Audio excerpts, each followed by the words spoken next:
সম্ভবত বাংলাদেশের সবচেয়ে বিলুপ্তপ্রায় ফল হচ্ছে এই ফল।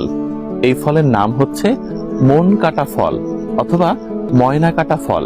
এর বৈজ্ঞানিক নাম হচ্ছে মিনাল এক্সিফ্লোরা।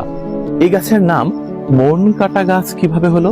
মূলত মনকে জোড়া লাগাই যে কাটা, সেটাই মন কাটা।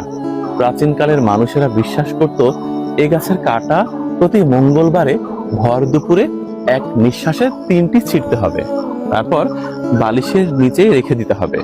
আপনার মনের মানুষ আপনার জন্য পাগল প্রায় হয়ে আপনার কাছেই ছুটে আসবে। যদিও এটি বিজ্ঞানসম্মত কথা নয়, শুধুমাত্র প্রাচীনকালের মানুষের বিশ্বাস। পরে আবার আমাকে গালি দিয়েন না। সেটি যাই হোক, এই গাছের কাটা অনেক বিষাক্ত আর বেশ বড় বড়।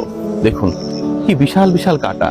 এই বড় বড় কাটা দিয়ে প্রাচীনকালের মানুষেরা কবিরাজি করত। শুধু তাই না, এই কাটা দিয়ে মাছ ধরার সরঞ্জামও তৈরি করা হতো। এবার আসুন ফলের কথা। দেখুন কি দারুণ ফল। অনেকটা লটকনের মতো দেখতে হলেও এটি মূলত লটকন নয়। এই ফলে রয়েছে অনেক পুষ্টিগুণ।